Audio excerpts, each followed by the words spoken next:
If you are feeling a little too stressed about what you're gonna do after high school, but also annoyed when people keep telling you, just pick something, like it's that simple, this video might just be for you. Let us break down a few ideas to rest the stress on choosing your path after high school. What's up, y'all? I am Elijah. I'm here with Get Schooled, and we are your free digital college and job advisor. Please do me a favor by liking and sharing this video so that more people can get this information. All right, so instead of spiraling into the whole I'm cooked and I have no future and all that, please think of making decisions more like a practice run for your future.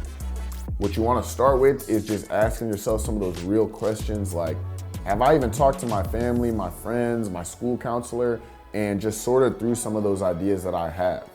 Have I explored various information outlets about careers, education, or self-development, and just really exhausted the resources I already have? Also, do I even know what opportunities are available to me? You gotta start out by knowing your options before you start trying to make a decision. Also, you wanna figure out what you value and what's important to you, what's motivating you, what is going to drive you to take that next step. And just as important, you wanna know what makes you hesitate, what you're worried about, what your worst fear is if this doesn't work out. You gotta know these things if you want to be able to make a solid decision. The reason post-high school decisions even feel so terrifying isn't because you're bad at making choices. 99% of the time, it's just you thinking that that one choice is gonna lock in your whole future. And this is why defining your goals and interests is really gonna be that first step to bringing you to a solid decision. To do that though, you do need to figure out what feels meaningful to you, whether it's work experience or higher education, or even just taking a year off to figure it out further. Here's the next step. Write down what you actually want after high school. That is going to keep you from freezing up when that moment does come, because you'll at least have that general idea of the direction you want to take.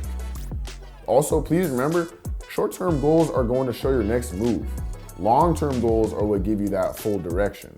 Usually that is going to be enough to give you a launch pad into making a solid decision. Let's keep it 100 too. Overthinking alone is going to make everything 10 times harder. So do not stress, just take it step by step. And here's where the pressure melts. There is no single path. There is only the one that you choose.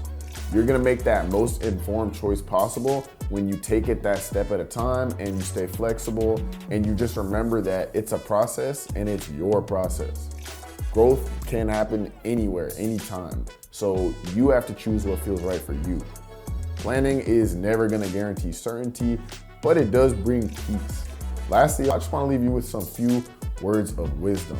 Stop wasting your time fixating on things that you can't even control. You need to embrace the fact that even if you plan, things might not shake out the way you want. They're just going to work out. So what you can do is to weigh your options. Remember that you're never locked in on one pathway and that you can always change your goals and your plans depending on what you need in the moment. Decisions aren't permanent, they're starting points. Also, even more importantly, please remember you can always reach out to us at getschooled.com and you can get in touch with an advisor who will sit with you personally to really just walk you through this process and answer any questions that may come up. But other than that, y'all, I am Elijah. It has been a pleasure. I'm here with getschooled.com and I will see y'all in the next one.